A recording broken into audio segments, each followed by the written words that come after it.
आपने आपके शिष्य ने बताया कि आप भी संत रामपाल जी महाराज जी से नाम दीक्षा ले लिए। ज्ञान गंगा की जो इनने बात करी है, ज्ञान गंगा कहीं ना कहीं विरोध वाली पुस्तक है, कहीं ना कहीं उसका विरोध होता रहता है। क्या कारण है महाराज जी उसका विरोध का?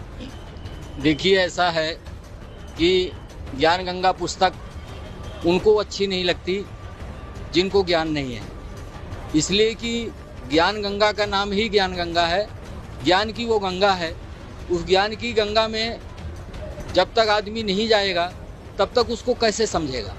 इसलिए ज्ञान गंगा ऐसी पुस्तक है कि पाखंडियों के लिए वो दुश्मन है, उनके पेट में लात मार रही है, इसलिए उनको ज्ञान गंगा समझ में नहीं आ रही है।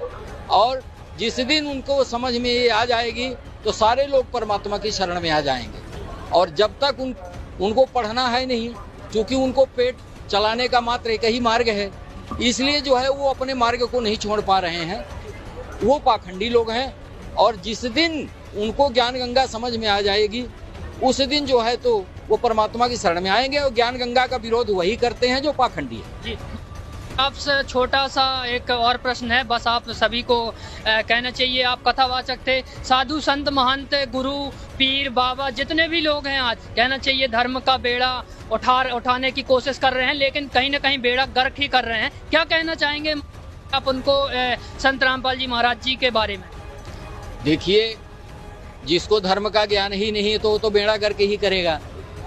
पर परमात्मा तत्वदर्शी संत शिरोमणि जो रामपाल जी महाराज जी परमात्मा के रूप में आए हैं, सदगुरु के रूप में आए हुए हैं इस पृथ्वी में,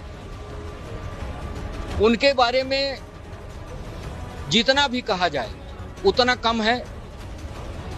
और उनका विरोध वही करते हैं जो अज्ञानी हैं, जो मूर्ख हैं, जो पाखंडी हैं, जो मानव समाज के विरोधी है, जो मानव के विरोधी है। वही परमात्मा संत रामपाल जी महाराज जी का विरोध करते हैं। बाकी ज्ञानी पुरुष परमात्मा संत रामपाल जी महाराज जी का कोई विरोध नहीं करता। अगर वो ज्ञानी है तो वो विरोध नहीं करेगा, विरोध वही करेगा जिसको ज्ञान नहीं। धन्यवाद महाराज। सत साहिब। दर्शकों, अभी आपने पूर्व कथावाचक रमाकांत मिश्रा उर्फ गुरु बाबा जी को सुना, जिन्होंने संत रामपाल जी महाराज के ज्ञान को परखकर उनसे नाम दीक्षा ले ली और कथा करना छोड़ दिया। उनका साफ कहना है कि यदि किसी को अपने मानव जीवन का कल्याण करवाना है तो तत्वदर्शी संत रामपाल जी महाराज से नाम उपदेश ले, क्योंकि वर्तमान के किसी भी कथावाचक शंकराचार्य को अपने धर्म शास्त्रों का ज्ञान नहीं है। इसलिए अनिरुद्धाचार्य जी से हमारा निवेदन है कि यदि आप वाकई परमात्मा से डरते हो और आप में अब भी जरा सी भी शर्म है तो आपको अपने शिष्यों को अपनी सच्चाई बता देनी चाहिए, क्योंकि अनिरुद्धाचार्य